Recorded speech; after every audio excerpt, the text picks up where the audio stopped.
Guys, this is Kamlesh Sharma and I welcome you all in Aurora IAS. This is our Modern India History series. Okay so हमने last lecture में कुछ important चीज़ें discuss की थी और वो important ये था कि हमने रिवीजन किया था पूरे सिलेबस का फ्रॉम 1600 टू 1857। जो भी इम्पॉर्टेंट इवेंट्स हुए हैं उनको हमने फुल्ली रिवाइज किया। साथ ही साथ मैंने आपको एक बहुत ही इंपॉर्टेंट इन्फॉर्मेशन दी थी कि एक्चुअली कॉन्क्वेस्ट ऑफ इंडिया के बाद ब्रिटिश की बहुत सारी पॉलिसीज़ इंट्रोड्यूस हुई, like peasant policies, artisan policy, socio cultural policies, civil services reform, socio religious reform जो इंडियंस के द्वारा किए गए, and actually peasant revolt, and you can say that means working class movement revolt. Then you have got tribal revolt, civil rebellion, मतलब approximately these complete syllabus, ठीक है, that means that complete part would have taken approximately 30 to 40 lectures and already we are at about 12th lecture। तो अगर आप 10 में भी, अगर मान लीजिए आप 2 को हटा दें और 10 और 40 जोड़ दें तो अप्रॉक्सीमेटली 50 लेक्चर्स बन जाते हैं। तो मुझे 50 लेक्चर तक वही बोरिंग चीज़ें फैक्ट्स खींचना पड़ता। एंड आई नो कि आपने अभी बहुत फैक्ट्स पढ़ डाले और आपका कुछ मन होगा नहीं फैक्ट्स पढ़ने का, आपका भी मन होगा फ्रीडम स्ट्रगल को पढ़ने का, ठीक है, फ्रीडम स्ट्रगल को पढ़ने का। और वो जो पार्ट है बीच का उसको हम एक्चुअली स्किप भी कर सकते हैं अभी के लिए। मतलब ये 30-40 जो लेक्चर्स हैं, जब कंप्लीट 1947 में पार्टीशन हो जाएगा हमारा, ठीक है, इंडिपेंडेंस में पार्टीशन हो जाएगा, उसके बाद अलग से सारे के सारे 30 से 40 लेक्चर पढ़ाए जाएंगे। देखो इसके दो फ़ायदा, पहली बात तो आप बीच में यहाँ पर बोर नहीं होगे, नहीं तो आप बोलोगे भाई 50 लेक्चर हो गए और आप वही पढ़ा रहे जिससे ज़्यादा क्वेश्चन आते नहीं हैं। क्वेश्चन मैक्सिमम फ्रीडम स्ट्रगल से आते हैं, चाहे वो PCS हो चाहे UPSC हो, इसलिए उसका कुछ खास पढ़ाने का भी फ़ायदा भी नहीं है। एक तो पहली बात कि उसकी इंपॉर्टेंस कम है एग्जाम्स में, ठीक है। और दूसरी चीज़ ये कि उसके लिए ना थोड़ी क्रोनोलॉजी चाहिए, मतलब आपको पूरी स्टोरी पता होनी चाहिए। मतलब मुझे थोड़ा बहुत फ्रीडम स्ट्रगल की स्टोरी बतानी पड़ेगी। मतलब मान लीजिए मैं कुछ एजुकेशन बता रहा हूँ, अब मुझे आपको बताना है सेंट्रल यूनिवर्सिटी एक्ट, तो मुझे बताना पड़ेगा उस टाइम पे क्या कंडीशन थी, कि कैसे स्वदेशी मूवमेंट राइज हो रहा था और हमारे कर्जन साहब ने इसको बदल दिया। तो दोबारा जोड़ जाड़ के अगर वही बताना है इससे पहले, दैट मीन्स क्यों ना हम कंप्लीट इसको अपने फ्रीडम स्ट्रगल को कंप्लीट कर ले, जो इंटरेस्टिंग भी है, आपको पढ़ने में मज़ा भी आएगा, ठीक है। 10 से 12 लेक्चर काफ़ी हैं, ठीक है, थोड़े बहुत टॉपिक्स के लिए। लेकिन अब फ्रीडम स्ट्रगल बिगिन करते हैं और उसके बाद 1947 पार्टीशन एंड इंडिपेंडेंस के बाद हम क्या करेंगे, 30 से 40 लेक्चर में जितना भी बचा हुआ टॉपिक है, इसमें यूपीएससी मेंस और कुछ प्रीलिम्स के क्वेश्चन देखे जाते हैं, वो सारे के सारे टॉपिक कवर करेंगे। डोंट वरी, कुछ भी नहीं छूटेगा, everything will be covered in detail. लेकिन अभी के लिए हम क्या चालू कर रहे हैं, फ्रीडम स्ट्रगल। तो उससे पहले हमें रिवॉल्ट ऑफ 1857 जानना ज़रूरी है, बिकॉज मैंने 1600 टू 1857 पढ़ा दिया है और 1857 का आप रिवॉल्ट जानते हैं कि बहुत ही इंपॉर्टेंट था। एक वाटर शेडिंग, दैट मीन्स आप कह सकते हैं कि shaking of foundation of east India company, उस टाइप का मूवमेंट था, तो इसलिए इंपॉर्टेंट है, इसलिए इसको पढ़ेंगे। अब मूवमेंट में जाने से पहले मैं आपको हमारे पेड ग्रुप के बारे में बताना चाहूँगा, जिसका नाम है PGP, personal guidance program. And this time 35+ students are writing mains from our side, and for the prove you can visit our Telegram channel, and these are some important mind map books for the revision purpose. You can buy them from Flipkart or from auroraies.com. And with this we have also got current affairs test series. Okay, we have also got current affairs test series. This is monthly test series which you can buy at just 4,999 rupees, जहाँ पर आपको 100 question हर month में मिलेंगे और भी काफ़ी important aspects cover किए जाएंगे, जिसकी डिटेल आपको हमारे टेलीग्राम चैनल में मिल जाएगी। तो चलिए चालू करते हैं। तो देखो, मैंने आपको बताया कि जैसे ही हमारे कॉन्क्वेस्ट ऑफ इंडिया होता है, उसके बाद से ब्रिटिश ना अपनी पॉलिसीज़ इंट्रोड्यूस करते हैं, जिनके बारे में हमने पढ़ा नहीं है, जो कि हम बाद में पढ़ेंगे। लेकिन इतना तो आपको पता है कि जो पॉलिसीज़ थी क्रूअल पॉलिसीज़ थी। जब पॉलिसीज़ क्रूअल होंगी तो सिंपल सी बात है, लोगों के अंदर ज्वालामुखी उनफेगा, ठीक है, मतलब डिसकंटेंट जो है लोगों के अंदर बढ़ेगा। जब ये डिसकंटेंट लोगों के अंदर बढ़ेगा तो सिंपल सी बात है, एक ना एक टाइम ऐसा आएगा कि बिल्कुल लावा की तरह वो पूरा जो ज्वालामुखी है फट जाएगा। अगर आपने ज्योग्राफी पढ़ी तो आपने पढ़ा होगा कि ये जो अगर ज्वालामुखी का टॉप रहता है, मतलब जो वॉल्केनो का टॉप रहता है और यहाँ से जो लेयर रहती है, I am not able to remember the name, तो वहाँ से एक्यूमुलेशन बढ़ता रहता है, लेकिन जिस दिन वो कंप्लीट हो जाता है तो उस दिन कंप्लीट ये ज्वालामुखी जो रहता है वो फट जाता है। ठीक है, इन द सेम वे जो ब्रिटिश ने कॉलोनियल पॉलिसीज इंट्रोड्यूस की थी और साथ ही साथ जो इंडियन को थोड़ा बहुत अपने में कॉन्फिडेंस आ रहा था, बिकॉज सोशल रिलीजियस रिफॉर्म्स आ रहे थे और भी बहुत सारे रीजन थे जिनकी वजह से इंडिया को कॉन्फिडेंस भी आ रहा था कि नहीं यार, मतलब ब्रिटिश हमसे उतने भी अच्छे नहीं जितना हमने समझा था। ठीक है, साथ ही साथ उनकी क्रूअल पॉलिसीज़ मतलब बहुत ही प्रॉब्लमेटिक हो रही थी इंडियंस के लिए। ठीक है, डिसकंटेंट बढ़ते जा रहा था और अल्टीमेटली जो डिसकंटेंट था वो रिवॉल्ट ऑफ 1857, मतलब जितनी भी पॉलिसीज़ थी और जितने भी रिबेलियंस थे, लाइक संथाल हुआ और आप कह सकते हैं मुंडा हुआ, जितने भी मूवमेंट्स हुए छोटे छोटे थे, ये अल्टीमेटली एंड में सब मिल गए और एकदम से बहुत बड़ा ब्लास्ट हुआ, जिसको बोला जाता है रिवॉल्ट ऑफ 1857। ठीक है, रिवॉल्ट ऑफ 1857 जिसको कहा जाता है। ठीक है, याद रखना। और इसने ब्रिटिश एम्पायर की फाउंडेशन हिला के रख दी। फाउंडेशन कैसे हिला के रख दी? बिकॉज ब्रिटिश इंडिया को इस रिवॉल्ट के बाद अपनी जितनी भी पॉलिसीज थी वो सब की सब चेंज करनी पड़ी। ठीक है, मैं आपको बताऊंगा कौन कौन सी पॉलिसीज ब्रिटिश इंडिया ने चेंज की, क्योंकि हम जो इसकी प्रीलिम्स प्लस मेंस दोनों के हिसाब से रिवॉल्ट ऑफ 1857 की एनालिसिस करेंगे, तो इस लेक्चर में यूजुअली आप कह सकते हैं फैक्ट बेस्ड होगा या पूरी स्टोरी क्या थी रिवॉल्ट ऑफ 1857 की, और अगली वीडियो में हम कंप्लीट एनालिसिस करेंगे रिवॉल्ट ऑफ 1857 का। लेकिन याद रखना ये दैट मीन्स इसको कंपार्टमेंट में मत लेना कि ये प्रीलिम्स की वीडियो है, ये मेंस की वीडियो, बस मैंने बोल दिया। मतलब यहाँ पर मेनली हम स्टोरी समझेंगे कि 1857 क्यों हुआ और कैसे इसको सप्रेस किया गया, कौन कौन से लीडर्स है, जो मैक्सिमम प्रीलिम्स में पूछा जाएगा। इसलिए मैंने बोला कि this lecture will be prelims oriented. और दूसरा होगा एनालिसिस वाला, जिसमें हम पढ़ेंगे कि क्या कॉन्सिक्वेंसेस हुए, क्या दैट मीन्स और अच्छा कर सकते थे, और क्या नेचर था रिवॉल्ट का, वो सब चीज़ें पढ़ेंगे। ठीक है, तो मैंने बताया कि there was a cumulative effect of policies. तो अब थोड़ा बहुत हल्का फुल्का जानना ज़रूरी है कि किस टाइप की पॉलिसीज थी, बिकॉज मैंने आपको डिटेल में सब कुछ बताया नहीं है दैट मीन्स पॉलिसीज़ के बारे में। ठीक है, तो हम समझते हैं। सबसे पहली बात तो ये थी कि जो ब्रिटिश ने ना सिर्फ एक कम्युनिटी की हालत ख़राब नहीं की, कि मान लो बस पीजेंट की कम्युनिटी की हालत ख़राब की, उन्होंने रूलर्स की तक हालत ख़राब कर दी। मैंने आपको बताया था सब्सिडरी अलायंस, हमारे महाराजा पूरन सिंह ऑफ चंपानेर। ठीक है, इसके बाद सिपॉइस मंगल पांडे की हालत ख़राब कर दी थी। इसके बाद जमींदार, आप बोले कि भाई जमींदार के तो लोग सपोर्टर थे। देखो, जमींदार के लोग सपोर्टर नहीं थे। क्या हुआ कि जो पुराने जमींदार हुआ करते थे वो लोग ना पीजेंट के काफ़ी क्लोज हुआ करते थे। वो पीजेंट की प्रॉब्लम को समझा करते थे कि चलो भाई इस बार तुम्हारे यहाँ शादी है, तुम टैक्स थोड़ा सा कम देना, हम राजा से बात कर लेंगे, ये सब हुआ करता था। मतलब काफ़ी अच्छे रिलेशन थे। लेकिन जो ब्रिटिश ने अपने ज़मींदार इंट्रोड्यूस किए, मतलब जो अच्छे वाले ज़मींदार थे उनको हटा दिया और अपने क्रूअल टाइप के ज़मींदारों को इंट्रोड्यूस किया, जो कि इंडियंस थे। ठीक है, उनको क्रूअल बना के इंट्रोड्यूस कर दिया। साथ ही साथ पीजेंट्स को तो आप सब जानते हैं, पीजेंट की बहुत हालत ख़राब कर दी थी, ट्रेडर्स की हालत ख़राब कर दी थी, और उसके बाद आर्टिसंस की हालत भी ख़राब कर दी गई थी। ठीक है, अब देखो कैसे होता है। देखो, सबसे पहली बात तो किस टाइप का क्यूमुलेटिव इफेक्ट हमको देखने को मिला। सबसे पहला क्यूमुलेटिव इफेक्ट ये था कि लगातार आप एग्रीकल्चर पे दबाव बढ़ाए जा रहे हैं। ठीक है, लगातार आप एग्रीकल्चर पे दबाव बढ़ाए जा रहे हैं। कैसे आप एग्रीकल्चर में दबाव बढ़ा रहे हैं? सिंपल सी बात है कि आपने क्या किया, जो हमारा ट्रेडिशनल फैब्रिक था, मतलब जो हमारा ट्रेडिशनल इकोनॉमिक फैब्रिक था, क्या ट्रेडिशनल इकोनॉमिक फैब्रिक था? वो ये था कि Indian villages were self sufficient villages. मतलब हम कहीं से हम कहीं से इम्पोर्ट नहीं करते थे। हम ऑलरेडी अपनी जो खेत थे वहाँ पर चीज़ों को उगाते थे और खा लिया करते थे। हमारे को ज़्यादा डिमांड नहीं थी। Instead we use to export it. ठीक है, मतलब Indian villages were self sufficient villages. लेकिन आपने क्या की, कॉलोनियल पॉलिसीज इंट्रोड्यूस कर दी। जिससे क्या हुआ कि सबसे पहले आपकी पॉलिसीज थी ज़मींदारी, रैयतवारी और ये सब जो पॉलिसीज थी, उसने क्या किया कि आपने हमसे टैक्स की डिमांड ज़्यादा की। ठीक है, आपने हमसे टैक्स की जो डिमांड थी ज़्यादा की, और उसके बाद आप ज़मींदार पे ज़मींदार इंट्रोड्यूस करते गए। देखो जैसे हुआ क्या कि ब्रिटिश ने बोला कि भैया पुराना वाला ज़मींदार तो ख़राब है, उसको हटाओ, अपन नया ज़मींदार लगाते हैं। अब जो ज़मींदार क्या थे, वो लोग ज़्यादा टैक्स ले रहे थे। ठीक है, ज़मींदार लोग ज़्यादा टैक्स ले रहे थे। फॉर एग्जाम्पल इनका ये था, कंपनी ने इनको ये बोला था कि भैया आप हमें हर मंथली 100 रुपये ला के दे दो, अब जितना भी आप एक्स्ट्रा एक्सट्रैक्ट करो वो आपका है। ठीक है, कंपनी ने उनको ये बोला था। तो इन्होंने क्या किया कि इन्होंने 100 रुपये तो ले लिए, अब ऊपर से 50 की जगह लोग 100 ले रहे हैं या फिर 200 ले रहे हैं। मतलब कंपनी जितना डिमांड कर रही है वो खुद के लिए उससे ज़्यादा रख रहे हैं। अब ये लोग हो गए अमीर। जब ये लोग अमीर हो गए तो उन्होंने बोला कि भैया मतलब मैं एक किसानों के पास जाके अब ये पैसे मांग के आऊँगा क्या? तो ऐसा नहीं हो सकता था। तो उन्होंने क्या किया कि नया ज़मींदार इंट्रोड्यूस किया, जिसको कहा गया सब ज़मींदार। अब ये भी कुछ वैसे ही अमीर हो गया, फिर इसने भी कुछ सब ज़मींदार इंट्रोड्यूस किया। सो इन द सेम वे ज़मींदार बढ़ते गए। इसको कहा जाता है सब ज़मींदारी सिस्टम, जिसकी वजह से जो एक्सट्रैक्शन था एग्रीकल्चर से वो बहुत ज़्यादा होने लगा। मतलब पूरा इंडिया जो था एक टाइम पे काफ़ी सोने की चिड़िया कहलाता था, अब वो पुअर होने लगा, और जितना भी फ़ायदा जा रहा था, आप कह सकते हैं ज़मींदार दलाल थे उनके जेब में जा रहा था। जैसा कि अभी हमारे एपीएमसी मंडी और इन सब जगह हो रहा था। ठीक है, कलेक्टेड एंड बाकी जो भी हाई कोर्ट्स हैं हर जगह होता है, वैसे ही बिल्कुल ये सिस्टम बन गया था। ठीक है, अब सिंपल सी बात है कि जो ज़मींदार थे उनको ऊपर से स्ट्रिक्ट रिस्ट्रिक्शन थे, या आप कह सकते हैं कि इंस्ट्रक्शंस थे कि भैया अगर आप 6 बजे तक आज का हमें लगान वापस ला के नहीं दोगे तो आपकी ज़मींदारी चली जाएगी, और जो भी हमें आपसे ज़्यादा पैसे दिलवा सकता है इस लैंड से, हम उसको ज़मींदारी बेच देंगे। तो अब ज़मींदार की जो आप समझ सकते हैं जो गर्दन थी वो ब्रिटिश के हाथ में थी, तो वो लोग भी ज़बरदस्ती मार पीट के उन लोग से पैसे निकाल दिया करते थे। ठीक है, अब सिंपल सी बात है, अब ज़मींदार को अपनी इज्जत बचानी है। ठीक है, तो ये तो पैसे निकालेंगे किसानों से, लेकिन किसानों के पास प्रॉब्लम ये है कि पैसे तो हुआ नहीं करते थे, बिकॉज आप हमने मान लीजिए प्रोड्यूस एक्सट्रैक्ट की। ठीक है, अब हमारी प्रोड्यूस ही 1000 रुपये की हुई, आप बोल रहे हो कि भैया आपका टैक्स 1200 रुपये हुआ, तो ऐसा तो नहीं हो सकता है ना।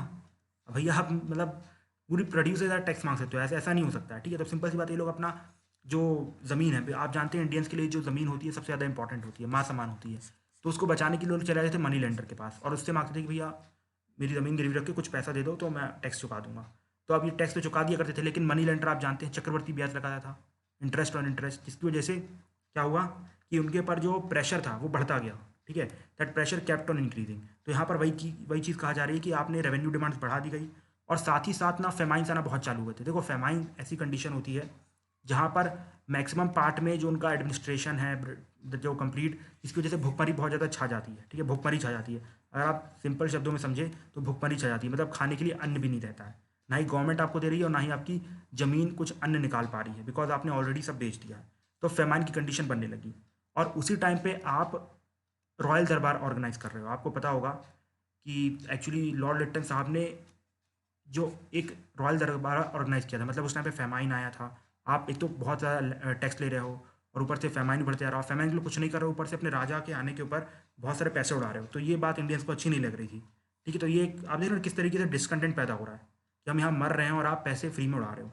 ठीक है, और ऊपर से साथ ही साथ ये जो मनी लेंडर हैं, ठीक है, जिन्होंने इनको लोन दिया, उनका भी ये लोग बहुत सपोर्ट कर रहे थे। ठीक है, बिकॉज ये लोग क्या किया करते थे, मनी लेंडर लोग ब्रिटिश को सपोर्ट किया करते थे, तो ब्रिटिश इनको रिटर्न में सपोर्ट कर रहे थे। और साथ ही साथ चलो ये तो ठीक है, मतलब अब हमारी इकोनॉमिकली आपने हमारी हालत ख़राब कर दी, अब ऊपर से आप हमारे कल्चर को गाली दे रहे हो, आप हमारी जो जितनी भी प्रथाएं हैं, बेकार सी प्रथाएं, उनको बंद करने की कोशिश कर रहे हो। तो ये बात इंडियन को अच्छी नहीं लग रही थी।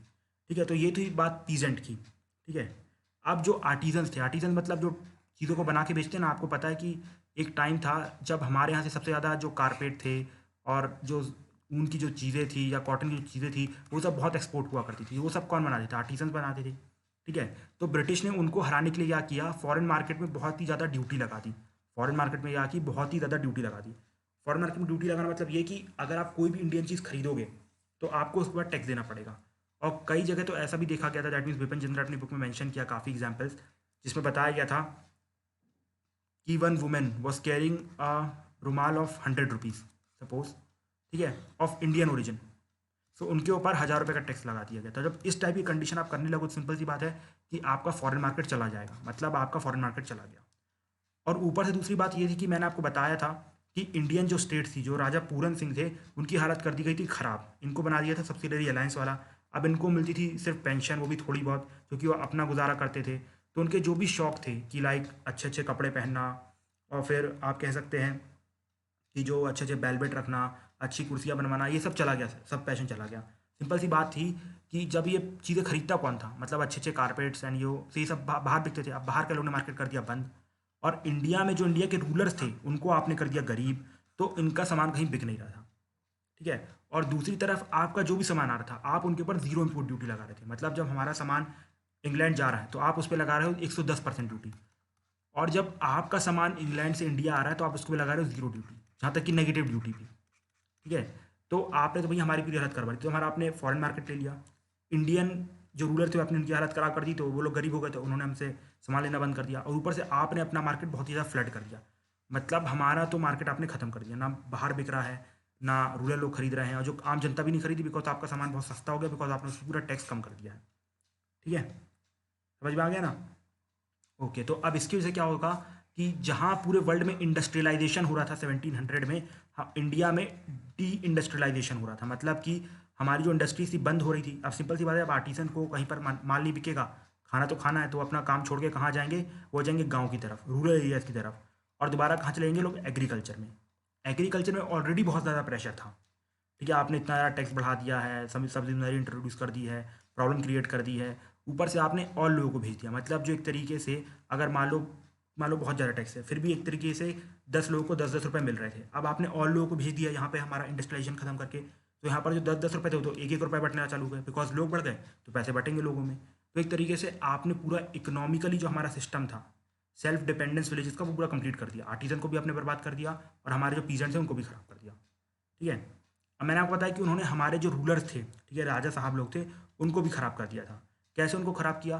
देखो, मैंने आपको बताया था कि ये लोग ट्रीटीज़ तो कर लिया करते थे, जैसे कि टीपू के साथ की, या हैदर अली के साथ की, मराठास के साथ की। इन सबको बोलते थे कि अगर आपको कोई भी ज़रूरत पड़ेगी हम आपके मदद में आ जाएंगे, लेकिन ये लोग मदद में आया नहीं किया करते थे, ये लोग मदद में नहीं आया करते थे। ठीक है, मना करते थे कि भाई कौन सी ट्रीटी।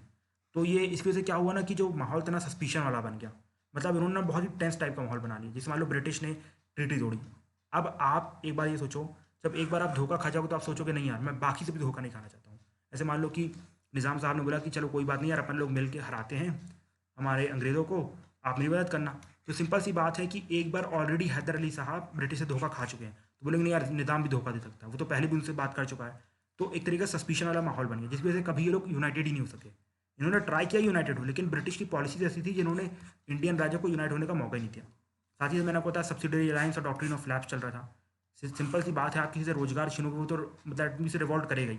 मतलब आप हमारा बोल रहे हो कि आप अपना राज्य छोड़ दो, आपने हमारी राजशाही ले ली, अब हम कोई कुछ काम ही नहीं कर सकते। मतलब हम राजा थे, कभी डिसीजन लिया करते थे, हमारे डिसीजन लेने की पावर ही चली गई। तो इस वजह से हमारे राजा लोग बिल्कुल ही ना खुश थे, बस वो लोग वेट कर रहे थे कब मौका मिले और हम इंडियंस की हालत ख़राब कर दें। नॉट इंडियंस की, एक्चुअली ब्रिटिश की हालत ख़राब कर दें। ठीक है। साथ ही साथ काफ़ी ज़्यादा एडमिनिस्ट्रेटिव कॉजेज़ थे। किस टाइप के एडमिनिस्ट्रेटिव कॉजेज़? मतलब कि जो लोकल कोर्ट्स थे, लोकल जुडिशरी थी और लोअर एडमिनिस्ट्रेशन था, जैसे कि कलेक्ट्रेट हो गया और जो डिस्ट्रिक्ट कोर्ट होते हैं, वहाँ पर ना करप्शन बहुत ही ज़्यादा था। जैसा आज है ना, उससे भी ज़्यादा करप्शन था। मतलब अप्रॉक्सीमेटली 1000 टाइम्स ज़्यादा करप्शन था। और ये जो हमें करप्शन मिला है ना कि लोअर कोर्ट्स में करप्शन होता है, ये एक्चुअली ब्रिटिश कंपनी से ही मिला है हमें। मतलब ब्रिटिश के जो रूल है अभी तक कंटिन्यू हो रहा है लोअर लोअर कोर्ट्स में, कि भैया बिना रिश्वत के काम नहीं हो सकता है, कोई भी फाइल बढ़ाना हो तो 100 रुपये डालो, 1000 रुपये डालो, इस तरह से फाइल बढ़ती है। ठीक है। अब इसके बाद चलो ठीक है, आपने हमारे पॉलिटिकल पावर ख़त्म कर दी, आपने हमें एडमिनिस्ट्रेटिव हरास कर लिया, आपने हमें इकोनॉमिकली तोड़ डाला।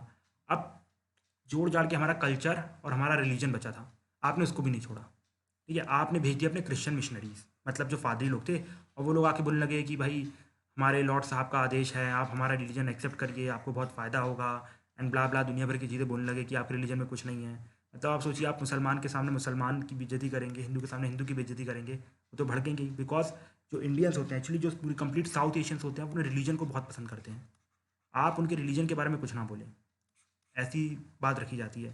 ठीक है। और क्रिश्चियन मिशनरीज यही आके कर रहे थे। वो तो मतलब उन्होंने हाथ में ब्रिटिश की चूड़ियाँ पहन के रखी, इसलिए कुछ नहीं बोले, अदरवाइज उस टाइम पे मार दिया था। ठीक है। और साथ ही साथ जो इंडियंस जो जैसे कि राजा राम मोहन रॉय और ये सब लोग थे, वो लोग सती प्रथा जैसी सिस्टम को हटा रहे थे, लेकिन इंडियंस के हिसाब से अभी भी वो सही थी। ठीक है। जैसे आपने मंगल पांडे में देखा था ना कि इंडियंस चाहते थे कि उनको जलाया जाए, जो हमारी अमीषा पटेल मैम जी थी, लेकिन इंडियंस नहीं चाहते थे, बिकॉज उनके हिसाब से अभी भी ये इंपॉर्टेंट था। ठीक है। जैसे कि फॉर एग्जांपल अभी के लिए आप अगर नाम रखो, तो जैसे ही मतलब कोई भी इवेंट होता है, कुछ भी अच्छा काम हो जाता है, जैसे कि फॉर एग्जांपल आर्टिकल 370 जब हटाया गया था, तो उसमें दिखाया जा रहा था कि जो अमित शाह जी की फ़ोटो है उसको दूध से नहलाया जा रहा है। मतलब दैट इज़ अ सिंपल, या कहा जाए एक्सट्रीम वेस्ट ऑफ मनी। मतलब भाई क्या ज़रूरत है पैसों को ऐसे वेस्ट करने की, लोग भूखे मर रहे हैं और आप दूध को इस तरह से वेस्ट कर रहे हो, पूरा नाली में जाके मिल जाएगा दूध, इससे अच्छा लोगों को पिला दो, लोगों के अंदर न्यूट्रिशन आएगा, प्रोटीन आएगा।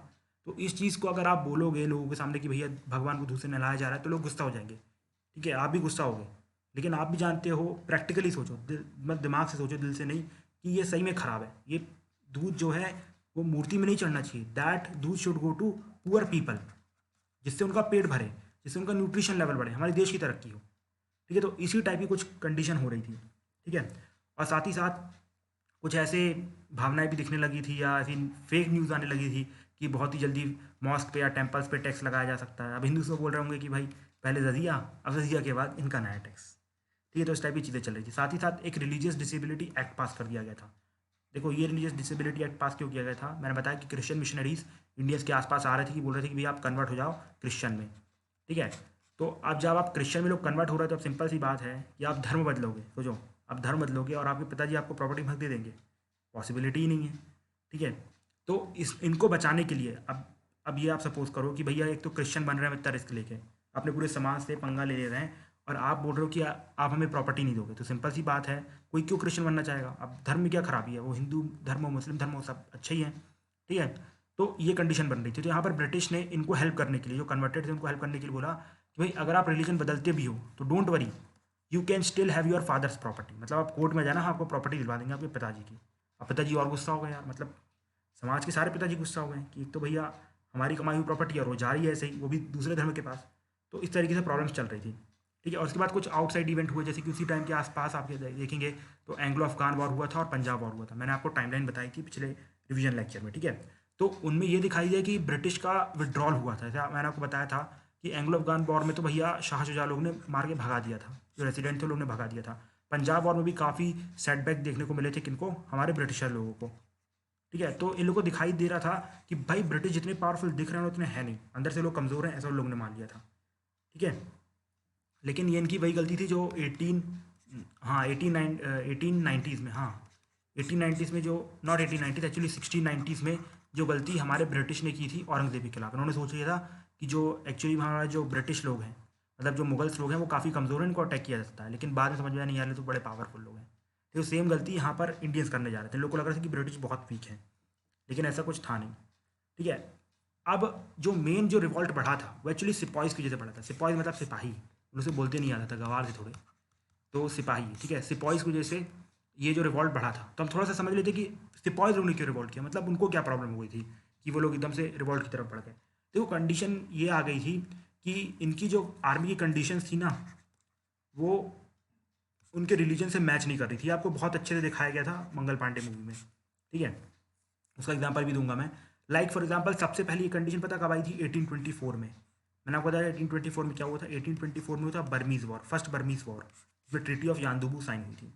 ठीक है, और उसमें क्या था कि मैंने आपको बताया था कि बंगाल से और बर्मा से लड़ाई चल रही थी, मतलब कंप्लीट ब्रिटिश इंडिया की और बर्मा की लड़ाई चल रही थी, ये बर्मा और ये बंगाल। ठीक है, तो सिंपल सी बात थी, यहाँ से अटैक नहीं कर सकते थे बिकॉज ये स्ट्रैटेजिकली बहुत ही बेकार बात होती। ठीक है, तो बंगाल सोचा कि we will go through C और पीछे से अटैक करके उन्हें हरा देंगे। तो उस टाइम पे जो 24th 18th जो इन्फेंट्री थी उसने मना कर दिया कि भैया हम अपना ये जो कंप्लीट सी है उसको क्रॉस नहीं करेंगे। सी क्रॉस क्यों नहीं करेंगे, ब्रिटिश ने पूछा। उन्होंने बोला कि भैया हमारे इसमें ऐसा माना जाता है कि अगर हम सी क्रॉस कर देंगे तो हमारा जो रिलीजन है वो ख़त्म हो जाएगा, मतलब हम अपने समाज से बेदखल कर दिए जाएंगे, हमारी कास्ट जो है वो ख़त्म हो जाएगी। तो ये सुन के ही ब्रिटिश लोगों ने इसको सस्पेंड कर दिया, मतलब पूरी जो आर्मी थी, जो इन्फेंट्री थी, उसको सस्पेंड कर दिया। इसके बाद कुछ नए लॉज भी तय कर दिए, जैसे कि भैया आप लोग अपना जो कास्ट और सेक्टेरियन मार्क्स होते हैं, लाइक जो पंजाबी से कड़ा नहीं पहन सकते हैं, पगड़ी नहीं पहन सकते हैं, जो हिंदू से जनियो नहीं पहन सकते हैं, इस टाइप की चीज़ें लाना चालू कर दिए। ठीक है, इनसे भी आप समझ रहे हो कि कैसे आप किसी को रिलीजन फॉलो करने से मना कर सकते हो। साथ ही साथ जो इमोल्यूमेंट था ना बहुत ही कम था ब्रिटिश ने। ठीक है, ब्रिटिश ने जो उनको इमोल्यूमेंट दिया था वो बहुत कम था। वो सॉन्ग गाते हैं कि कंपनी का भत्ता है ₹7, अब उसमें खुद की ड्रेस भी खरीदो, प्रेस भी करवाओ, और ऊपर से कुछ खास मिलता भी नहीं था। वो तो छोड़ो, ऊपर से उनको जो बड़े बड़े ऑफिसर थे उनका रेशियल डिस्क्रिमिनेशन शामिल करना पड़ता था। मतलब कि अपन ब्लैक्स थे, वो वाइट्स थे, तो वो लोग अपनी वाइट सुप्रीमेसी दिखाते थे, हमें प्रोसिक्यूट करते थे, हमें बुला भरा बोलते थे, हमारी आर्मी को बोलते थे। ठीक है, मतलब बहुत सारी चीज़ ऐसी बोली जाती थी जो कि इंडियंस को पसंद नहीं आती थी। और साथ ही साथ आपको पता है सबसे बड़ा रीज़न क्या था रिवॉल्ट होने का? रीज़न ये था कि जो मैक्सिमम जो जनता थी, जो मैक्सिमम जनता थी आर्मी में, वो थी अवध से। अवध से क्यों थी? बिकॉज आप जानते हैं कि सबसे पहला सब्सिडियरी अलायंस में जो मेन रोल था वो अवध का था। ठीक है, कि अवध की आर्मी को ज़्यादा हेल्प किया जा रहा है। जो हमारे वेलेस्ली साहब थे, नॉट वेलेस्ली, वॉरेन हेस्टिंग साहब थे, उन्होंने बफर स्टेट की अवध को, तो अवध से ही मैक्सिमम आर्मी लिया करते थे। लेकिन अवध में प्रॉब्लम ये थी कि अवध में मैक्सिमम जो बंदे थे बिहार थे, मतलब जो नॉट बिहार थे, मतलब पीजेंट्स थे। ठीक है, जो मैक्सिमम बंदे थे वो कौन थे? पीजेंट थे। मतलब कि आप पीजेंट्स को यूनिफॉर्म पहना रहे हो। ठीक है, मतलब पीजेंट को आप आर्मी वाला बना रहे हो, और आप पीजेंट की फैमिली वालों में अत्याचार कर रहे हो। जैसे फॉर एग्जांपल मैंने बताया ना किस तरह के अत्याचार की, सब जमींदारी सिस्टम बढ़ता गया, मनी लेंडर की प्रॉब्लम बढ़ती रही। मतलब एक तरीके से ये लोग पीजेंट थे जिन्होंने सिर्फ यूनिफॉर्म पहन के रखी थी। मतलब समझ रहे हो ना क्या हो रहा है कि आप पीजेंट को ही हालत ख़राब कर रहे हो, आपने उन्हीं को आर्मी बना के रखा है। सिंपल सी बात है, अगर बिल्ली को दूध की रखवाली करने को बोलोगे वो तो दूध पी ही जाएगी। तो इस टाइप की कुछ कंडीशन बन चुकी थी। ठीक है, और ऑलरेडी इससे पहले भी रिवॉल्ट बहुत सारे हो चुके थे, जैसे कि वेल्लोर म्यूटनी हुई थी, बैरकपुर रिवॉल्ट हुआ था, अफगान वॉर्स हुए थे, मतलब वहाँ पर आर्मी ने थोड़ा बहुत रिवॉल्ट किया था। आपको पता है ना वो जो अपनी अक्षय कुमार वाली मूवी थी उसमें जो रिवॉल्ट रोल दिखाया गया वैसे होते रहते थे छोटे मोटे, कि उन्होंने ऑर्डर नहीं दिए और ऊपर से हेल्प करने चले गए, तो ये सब बहुत होता रहता था। लेकिन जो अल्टीमेटली ये सब तो पूरा मैंने बताया कि क्यूमुलेटिव कंडीशंस थी। ठीक है, तो अल्टीमेटली जो इसका इम्पैक्ट देखने को मिला, या आप कह सकते हो जो चिंगारी मिली, मतलब पूरी हमने जो राख थी वो रख दी थी। ठीक है, राख रखी हुई थी, अब बस इसमें कोई चिंगारी लगा दे तो ये आग पकड़ लेगी। तो वो चिंगारी क्या आई? वो चिंगारी थी मंगल पांडे की। ये चिंगारी वो किसकी थी? हमारे मंगल पांडे साहब की थी। कंप्लीट मंगल पांडे साहब की नहीं थी, थोड़ा डिटेल में समझते। देखो क्या हुआ कि आप सबको पता है कि जो एक ऐसी फेक न्यूज़ चल रही थी, फेक क्या रियल न्यूज़ थी, कि जो ब्रिटिश हैं उन्होंने जो बंदूक है उसमें कारतूस लगाया है। ठीक है, और इस कारतूस को बनाया गया है काऊ और पिग के मांस से। मतलब यह बनाया भी किससे आपने? काऊ और पिग से। Cow is sacred for Hindus. ठीक है, cow is sacred for Hindus and pig is taboo और हराम फॉर मुस्लिम्स। तो सिंपल सी बात है, आपने कुछ ऐसा कर दिया, अब आपकी आर्मी में एक तो पीजेंट है, पीजेंट की आपने ऑलरेडी हालत ख़राब करके रखी है, वो सब जानते हैं कि वो लोग ऑलरेडी गुस्से में हैं। ऊपर से आपने हमें ये सब खाने के लिए बोल दिया, काऊ और पिग का मांस, तो ये तो मतलब सिंपल सी बात है कि अब तो रिवॉल्ट होना ही था, ये पक्का हो गया था। ठीक है, ऊपर से जो ब्रिटिशर्स थे उन लोगों ने कुछ किया भी नहीं, मतलब कि जब सिंपल सी बात है ब्रिटिश को पता चल चुका था कि ऐसी कुछ हवा चल रही है, सिंपल सी बात है ब्रिटिश थे, पावरफुल थे, उनकी स्पाई एजेंसीज थी, सब उनको पता चल चुका था, लेकिन उन्होंने कुछ नहीं किया। उन्होंने बोला कि ऐसा कुछ नहीं होगा, जाने दो, क्यों पैसा खर्च करना। तो इसमें सबसे पहले जो एक 19 इन्फेंट्री थी ब्रिटिश की, बैरमपुर की, उसने बोला कि भैया हम तो इसको यूज़ नहीं करने वाले। तो ब्रिटिश ने बोला ठीक है, मत करो, बाहर में जाओ, हम आपकी आर्मी डिस्पेंड कर देते हैं। इसके बाद 34th इन्वेंट्री के जो मंगल पांडे साहब थे, ठीक है, उन्होंने क्या किया, अपने जो सर्जेंट मेजर थे उनको शूट कर दिया, बोला कि हम आपको शूट कर देंगे और भगा देंगे। ठीक है, और शूट कर दिया उन्होंने। और जब ये देखा गया तो मंगल पांडे साहब को तो फांसी लगा दी गई, और उसके बाद जितने भी लोग थे उनके जो साथ में जिन्होंने साथ दिया था, साथी लोग थे, उनको जेल में डाल दिया गया। अब ये बात बाकी साथियों को पता चली, तो वो लोग पहुंच गए जल्दी से जेल में, और जितने भी सुपीरियर ऑफिसर थे सबको मार दिया गया, और जितने अपने स्पेशल बंदे थे सबको उठा लिया गया। अब ये लोग निकल पड़े मीरठ की तरफ। ठीक है, मीरठ के ऊपर पूरा कब्जा कर लिया। अब लोग मीरठ से जाने लगे दिल्ली, आपको पता है मीरठ दिल्ली पास में है, तो ये लोग दिल्ली की तरफ जाने लगे। और जब ये दिल्ली के पास गए तो उन्होंने बहुत ही जल्दी दिल्ली की जो आर्मी थी, और ये आप कह सकते हैं दिल्ली के एरिया को कब्जे में डाल लिया। क्यों? बिकॉज जो दिल्ली की लोकल इन्फेंट्री थी वो इसने भी इसको हेल्प किया, बिकॉज ये लोग भी अवध से ही थे मैक्सिमम। ठीक है, और जैसे ही इन्होंने सब उन्हें ज्वाइन किया और दिल्ली में कब्जे में ले लिया, तो ये लोग पहुंच गए लाल किले। ठीक है, रेड फोर्ट, रेड फोर्ट ये लोग पहुंच गए। और रेड फोर्ट पहुंचते ही इन्होंने बोल दिया कि Bahadur Shah Zafar as emperor of India. ठीक है, एज एम्प्रर ऑफ इंडिया। और मतलब पूरे 1857 के रिवॉल्ट में सबसे अच्छी चीज़ मुझे यही लगती है, ठीक है, कि जो हिंदू पूरी आर्मी थी उसने बोला कि a Muslim is our king, because this was a symbol of recognition of long ruling Mughal dynasty as a symbol of Indian political unity. मतलब कि हर कोई जानता था कि मुगल्स हमारे राजा थे। अब आपको समझ में आया कि काफ़ी जितने भी लोग थे, मराठास ने या फिर हैदराबाद ने, किसी ने मुगल्स को क्यों क्यों रिमूव नहीं किया, because Mughals were the real king. हर कोई जानता था कि मुगल्स ही हमारे किंग हैं। ठीक है, भले आज वो कमज़ोर हो गए हैं, उससे कोई फर्क नहीं पड़ता, मुगल्स हमारे रियल किंग हैं, they are the emperor of India. तो अल्टीमेटली सब ने मुगल जो राजा थे बहादुर शाह जफर टू को, उनको क्या बना कि बोला कि भाई आप एम्पर ऑफ इंडिया और यू विल लीड अस। वो तो काफ़ी बूढ़े हो चुके थे, 70-80 साल के हो चुके थे, तो कुछ खास कैपेबिलिटी उनमें थी नहीं रूल करने की। वो उन्होंने फोर्स में आके एक्सेप्ट कर लिया था। सिंपल सी बात है, आपके सामने लोग खड़े हैं, अब आप राजा हो, आपको एक्सेप्ट तो करना पड़ेगा। तो अल्टीमेटली उन्होंने एक्सेप्ट कर लिया। और जितने भी छोटे छोटे प्रिंसिपैलिटी थे, लाइक मराठास थे, रानी झांसी थी, सब ने क्या किया, मुगल एम्पर को अपना किंग डिक्लेयर कर दिया। बोला कि Mughal emperor is king and we are their governor and we are going to through British out of India. ठीक है, सबने डिसाइड कर लिया। ठीक है, अगर आप देखो तो religion was the main factor. ठीक है, अगर आप देखो सिपाहीज का मेन रीजन क्या था, रिलीजन था। लेकिन सब ने देखा कि भैया रिलीजन तो साइड में रखो, मेन जो ब्रॉड आउटलुक था वो ये था कि कंपनी हमारा मेन एनिमी है। ठीक है, रिलीजन में प्रॉब्लम नहीं है, ना इकोनॉमी प्रॉब्लम, प्रॉब्लम कंपनी में। ये लोग इस तरीके से इनको हैंडल कर रहे हैं जिससे हमें प्रॉब्लम आ रही है। ठीक है, तो कंपनी को हटाया जाए, ना कि उनकी पॉलिसीज बदली जाए। तो बिकॉज कंपनी जाएगी तो पॉलिसी बदल दी जाएंगी, उसमें कौन सी बड़ी बात है। ठीक है, सबको फायदा हो ही जाएगा। तो company was a main enemy, और इसलिए हमें मुगल एम्पायर की जरूरत थी, हमें हमारे मेन रूलर की जरूरत थी जो कि इनको हटा सके। ठीक है, तो ये चीज़ समझ में आ गई थी। अब जैसे ही ये सब बात आगे तक पहुंचती है, मैंने बताया Awadh was the main centre. ठीक है, अवध सबसे मेन इंपॉर्टेंट था, सबसे इंपॉर्टेंट जगह अवध थी। ठीक है, तो अवध में आप देखोगे जितनी पीजेंट्री थी, आर्टिजन थे, शॉपकीपर थे, जमींदार ने, सब ने अपने आप को एकजुट कर लिया। और देखो सब, जब भी याद रखना, पीजेंट हो, ज़मींदार हो, दैट मीन्स कोई भी हो, अगर छोटे लोग आएंगे ना तो सबसे पहला अटैक उनका बड़े लोगों पे होगा। वो ये नहीं देखेंगे कि कंपनी के बड़े लोग हैं या इंडिया के बड़े लोग हैं, वो सीधे सब बड़े लोगों पे अटैक करेंगे। ठीक है, जैसे कि फॉर एग्जांपल जब 1921 में गांधी जी ने पीजेंट को इंट्रोड्यूस किया गया था, तो उन्होंने सब ने ज़मींदारों की हालत ख़राब कर दी थी। सब मतलब जितने भी ज़मींदार थे सबकी हालत ख़राब कर दी गई थी। ठीक है, तो इन द सेम वे यहीं पर हुआ। तो ज़मींदारों को मारा पीटा गया, मनी लेंडर को मारा पीटा गया, उनके जो भी बही खाते थे जला दिए गए, घरों में आग लगा दी गई, बहुत सारे काम किए गए। ठीक है, साथ ही साथ जितना भी ब्रिटिश सिंबल था, जितना मतलब परेशान किया गया था, जैसे कि जो लोकल कोर्ट थे कि भाई यहाँ खड़े रहो, नंबर लेके घुसो, कलेक्टर के जो ऑफिसेज थे, सब कुछ जला दिया गया। ठीक है, और अप्रॉक्सीमेटली ऐसा कहा जाता है कि 1.5 लाख कॉमन मैन मारी गई, जब 1.5 लाख कॉमन मैन मारी गई।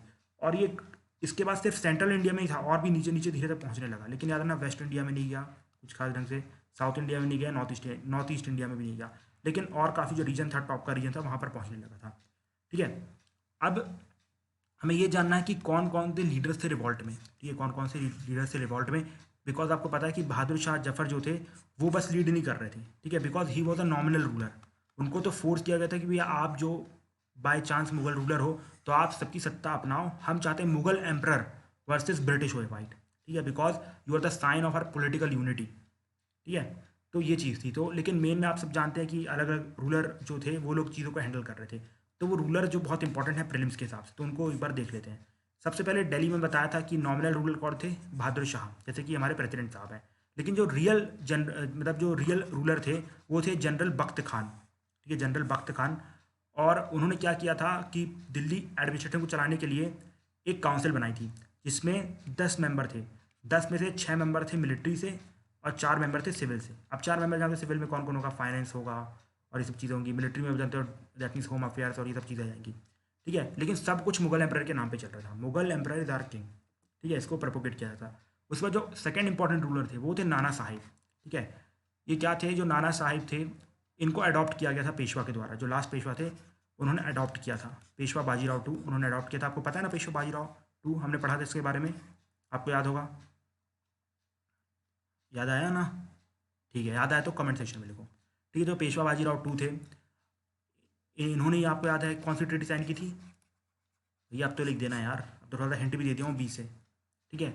तो नाना साहिब के, नाना साहब मतलब कौन थे, बाजीराव टू के अडॉप्टेड सन थे। अब सिंपल सी बात है, डॉक्ट्रिन ऑफ लैप्स की पॉलिसी बहुत सही चल रही थी, तो उन्होंने बोला था कि भैया हम तो आपको राजा मानते ही नहीं हैं, आप अपनी रियासत छोड़ो, आप सिंपल सिंपल हो हमारे गुलाम, आप जान शांति से जाके अपने कहीं कानपुर में जाके निवास ले लो और आपको पेंशन भी नहीं देंगे, अब पेंशन बहुत कम देंगे, ठीक है। उनको ना ही फैमिली टाइटल दिया गया, ना ही उनका जो पूना हाउस था, मेन रेसिडेंसी थी पेशवा की, वो दी गई। मतलब एक तरीके से धक्के मार के निकाल दिया गया था। और जैसे ही जब उन्हें पता चला कि ये सब प्रॉब्लम चालू हो गई तो उन्होंने कानपुर को लीड किया और पूना तक पहुंचने की कोशिश की, जहां तक वो पहुंच भी गए थे, ठीक है। और उन्होंने भी बोला कि Bahadur Shah as a king, ठीक है, Bahadur Shah is my king. मतलब नाना साहब ने कानपुर लीड किया, याद रखना, नाना साहब ने कानपुर लीड किया।